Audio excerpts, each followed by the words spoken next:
وګوره یو څیز به یاد ساته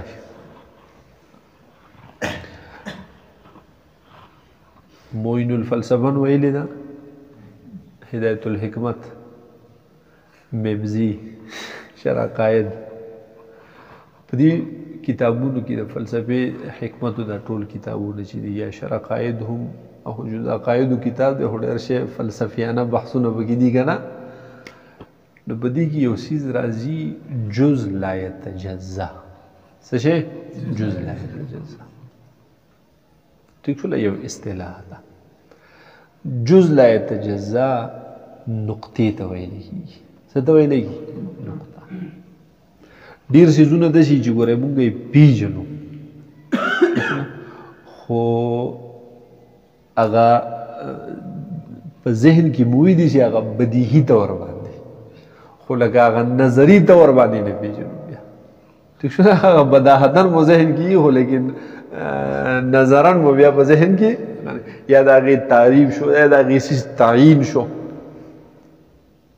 پوه شوې نو نقطه یو داسې نقطه چې په هغې کې په یو اعتبار سره هم تقسیم راځي نه طولا نه عرضا نه عمقا دغه حکمت والا فلسفه والا ورته وایي جز لا يتجزا هغه جز چې په هغې کې تجزي راځي نه لکه مثال به طور ته داسې یو ټکې ورپکې وکړي دا هم هسې هغه فرضي دی که نه ځکه دا کوم تقسیمې نو تقسیمولی شي ښایي چې رازوم کړي بیا یې تقسیم خو هغه دوره یي چې لکه تقسیمیږي هغې ته وایي جز لا يتجزا دوی به هغې ته وایي نقطه یا ورته په انګریزۍ کې ورته ډاټ یا پوینټ دا ورته وایي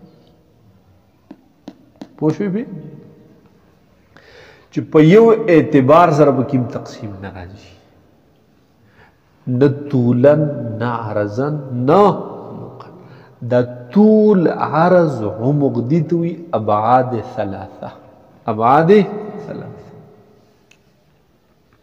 پوه شوې بې یا په نورو الفاظو سره دي ته وایي جسم تعلیمي جسم تعلیمي پوه شوې نو او په انګریزۍ کې ورته وایي 3 ډایمنشن 3 ډایمنشن خلک وایي لکه دا تصویر 3D دی پوه شوې بې 3D تصویر یا د 3D ویډیو د دې مطلب دا یي که نه چې لکه مثال اخو دې شي سطح یي که نه ته اوس په دې دې شي تصویر جوړ کې سین دی پکې او ونې دي پکې کور دی پکې او مرغابۍ دي پکې نور څیزونه نور که نه نو دا هغه 3D دغه شان دي که نه ته پوه شي دا پکې دې شي لار تلې حالم بیا خو یو دیوال دی کې خو څه لار مار او څه ونه منه څه شته نه خو تا ته به داسې ښکاري چې هغه پوره ونه دا کور دی مختلف څیزونه دي نو دغې ته 3D وایي 3D تصویر یا 3D ویډیو وغیره داسې نو 3D معنی 3 ډایمنشن یعنی ابعاد ثلاثه والا تصویر او ابعاد ثلاثه طول عرض او نو نقطه یا جز لا يتجزا و هغې څیز ته وایي چې په دې کې به په یو جهت سره به هم په دې کې تقسیم راځي یو بود په اعتبار سره په دې کې تقسیم نه راځي بیا چې دا مختلف هغه نقطې راغونډې شي ٹھیک ده نو دا جوړ کی یو سیز هغې ته وایي خط ٹھیک ده چې ګوره دا یو نقطه بله بله بله پوه شوې نو چې ډېر شی راجمع شوې نو اوس دغه مجموعه د نقاطو چې ده دا په یو اعتبار سره اوس تقسیم قبلي په نورو اعتباراتو سره نه داسې مجموعه یې جوړه کړه چې صرف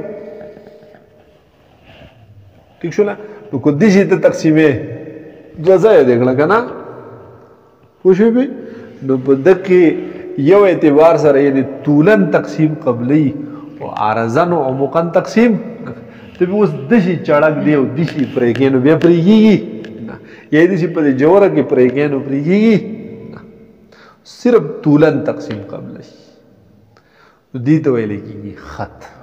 دې ته څه ویل کېږي؟ خط. یا ورته په انګریزي کې څه وایي؟ لاین.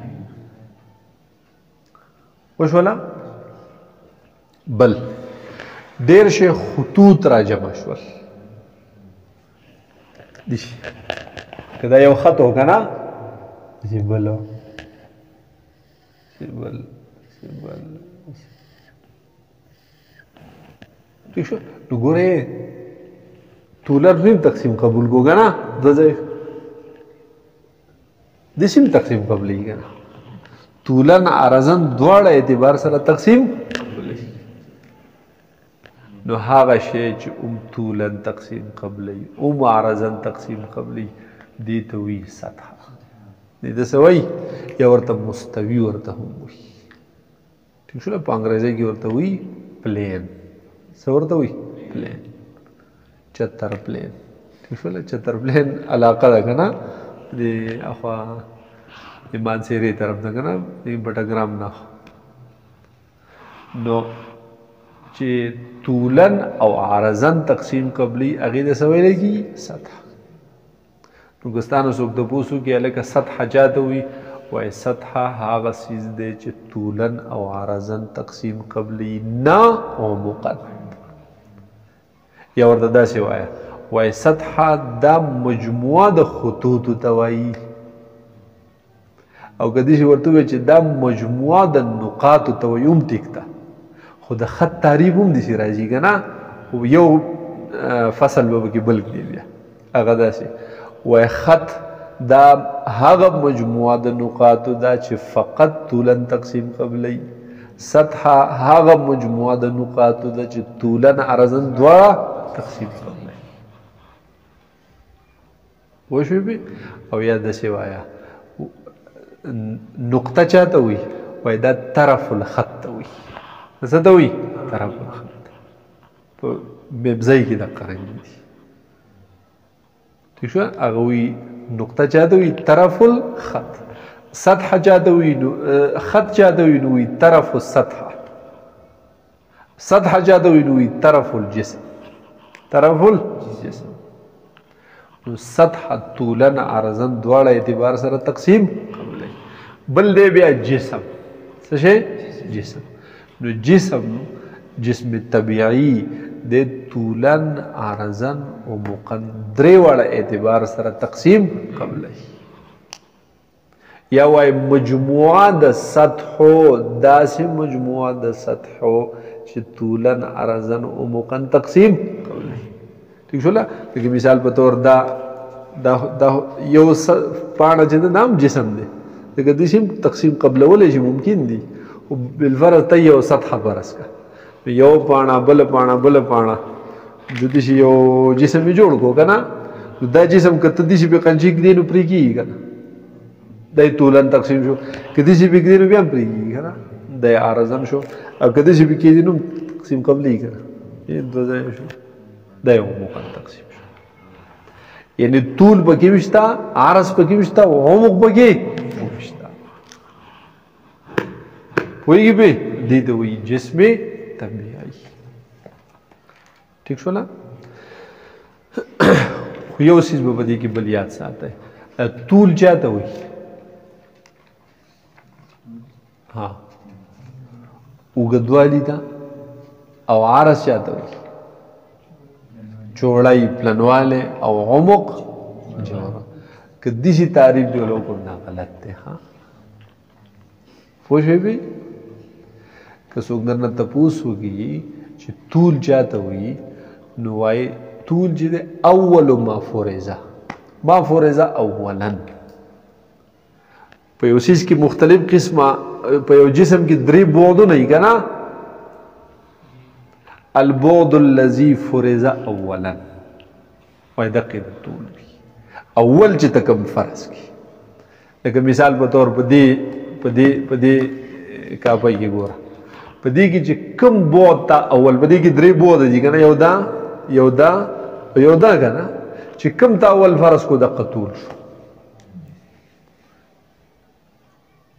البعد الذي فرض اولا دې ته څه ویلی کېږي؟ طول. او ما فرض ثانیا هغې ته څه وایي هغې ته وایي عرض هغې ته څه وایي عرض او ما فرض ثالثا هغې ته وایي پوه شوې پې نو طول خو پښتو کې عام لغتن خو وایي اوږدوالي ته خو په دې اصطلاح د دې فن کې هغه اوږدوالي ته نه وایي بلکې ما فرض هو عرض ما فرض ثانیا او عمق ما فرض ثالثا اوس کېدای شي چې عمق د دې درې واړو د دواړو نه اوږه دي په دې کې تا اول دا پرس کوم دا طول شو دویم دی دا پرس کو دا عرض شو دریم دی دا پرس کو دا څه شو عمق شو چې کم تا اول پرس کو دا طول دویم عرض او دریم په دې باندې پوه شوې نو چې دا ابعاد ثلاثه په کوم څیز کې وي درې واړه هغې ته وایي جسم طبیعي پوه شوې او چې په یو څیز کې فقط دوه بعدونه طول او عرض وي نو هغې ته وایي سطحه او چې فقط یو طول وي پکې یو عرض دا بعد وي پکې نو هغې ته وایي خط او چې یو پکې هم دی بیا ورته څه وایي بیا ورته نقطه خط او سطح او جسم دا نو پیژندو کنه بیا د خط لراشه دا خط چې دی درې قسمه خطونو سره به زموږ واسطه راځي ټیک یو د خط یو د شعاع بل څه شی دی شعاع او دریم د قطعی خط څه شی قطعی خط بیا د دې خط د دې نه چې تعبیر کی هغه اظهار دی نه په لیکلو سره کېږي که نه نو دا داسې خط داسې دواړه طرف ته یې د هغه شی به ورکړي دې ته خط وایي او دې ته څه ویلی کېږي شعاع او دې ته وایي قطعی خط دې ته څه وایي قطعی خط چې دی د مبدا او منتها نه وي د مبدا منتها نه څه وي پاک وي ابتدا انتها ورله نه وي د هغې شي مطلب دا دی چې دا څیز ولاړ نه دی داسې دی روان دی مخې سره نو دی یو طرف ته هم روان دی بل طرف ته ته داسې نه شي ویلی چې دا یې مبدا ده او دا یې منتها ده مبدا منتها پکې نه وي دې ته وایي خط پوه شوې لکه تا ته څوک وایي چې خط ای وي نو دې شی به مې نښه کړي سکول کې مې په کتابونو کې لیدلي که نه دې ته خط نه دی شعاع ای وي نو که دې شي نښه یې ته کړي نو ته د دې نه ډایرکټ پوه شې چې د دې نه مراد څه شی دی شعاع ای وي په دې شعاع کې بیا مبدا ورله وي خو منتها ورله مبدا ورله وي خو منتها ورله نه وي او قطعی خط د دې دپاره مبدا او منتها دواړه وي د دې نه بیا لکه قطعی خط ا بي دا قشن دي کرښې مې سره راخلي دغه یې غن نښې دې پېژندل په دې قصې پوهېږي ٹھیک شوله بیا دا خطوط یا د شعاګانې یا د قطعات خط هر یو کرالی دا بیا په دوه قسمه دي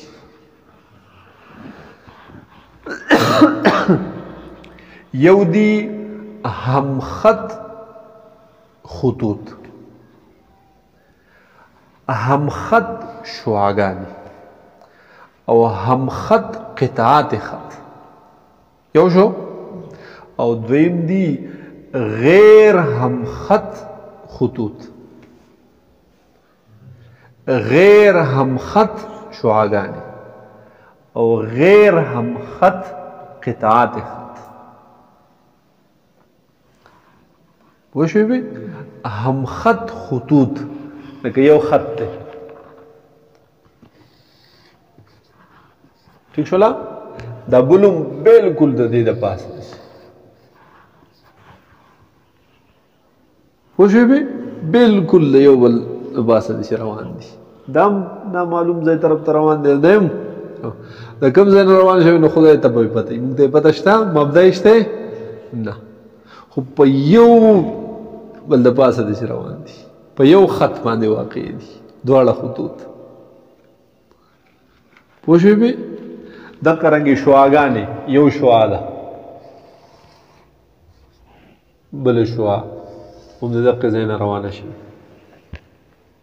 یاره دې نه مخکې تللی دي شي نو دې ته وایي همخط شعاګانې همخط شعاګانې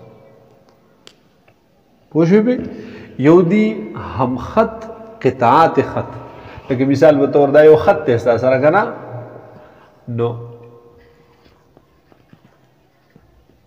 A B ٹھیک شولا نو دا قطعه خط A B او بل قطعه خط لکه مثال A C پوه شوې نو دې ته وایي همخط قطعات خط چې په یو ځای کې بیا د دې د پاسه دا په سیر ده خو چې په یو خط باندې ورسره واقع ده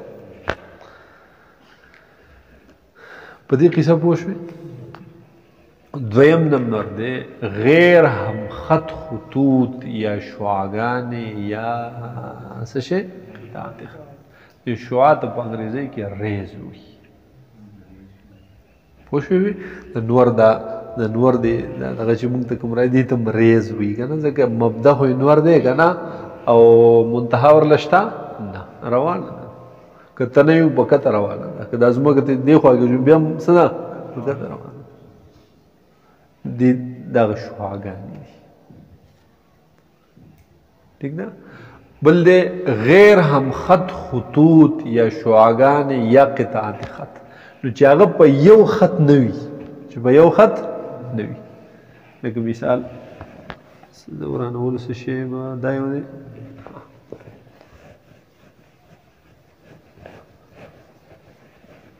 لکه مثال دا یو شعا ده پوه شوې به بله شعا داسې تللی دا په یو خط خو دواړه نه دي که نه دې دواړو ته غیر همخط شعاګان که دا دواړه شعا نه وي اوس قطعه خط شوې که نه نو دواړه دي غیر همخط قطعات خط یا که دواړه خطوط وي نو دي غیر همخط خطوط غیر همخط خطوط دې ځای پورې به پوه شوې